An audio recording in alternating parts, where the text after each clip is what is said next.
didn't see you there. Welcome to my kitchen. Actually, this is Callahan's second floor community kitchen. I've been walked in on a couple of times. All right. So I'm going to teach you today how to make Halloween brownie cups. Yum. Okay, so right here I've got all my ingredients. We have Ghirardelli. It doesn't really matter what you pick, but Ghirardelli is the best. For that, you need vegetable oil, eggs, and water, and the rest is mostly decorating stuff, except this handy little non-stick vegetable oil in these cupcake cups that I've used already to grease my cups over here. So in this bowl, I already have my oil and my water. Now, I'm going to put an egg in the bowl. Simply phenomenal. Okay. Right now, we're mixing all of the ingredients up in a bowl. Can you see? Doesn't it look just, in a word, swell? These are going to be good.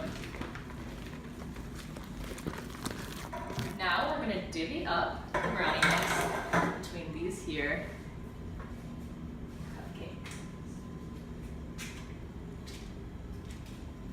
And that there's about the perfect amount.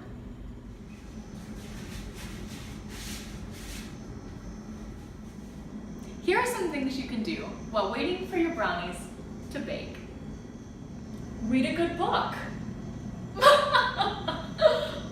Propose marriage. Practice your sack racing skills. Better than ever. Okay, so the last step is completed. We've cooled our brownies. And now I'm going to do an example of each one of the decorating. So the first one is going to be a s'mores brownie. So you're just going to take some, this is marshmallow fluff icing. I'm just going to lay that on it. It's not quite thick enough, so we're going to put a little bit more, like so. Amazing. Then we're going to take some of this graham cracker crust right here. Sprinkle that over, just like this. It's all right if you get it on the plate.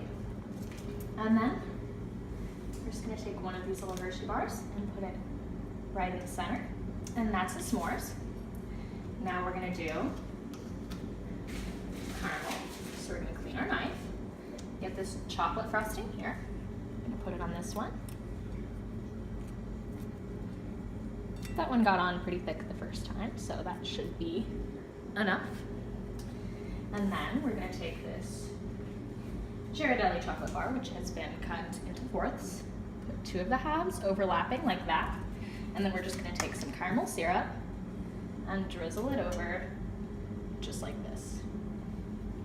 And voila, your final step is complete.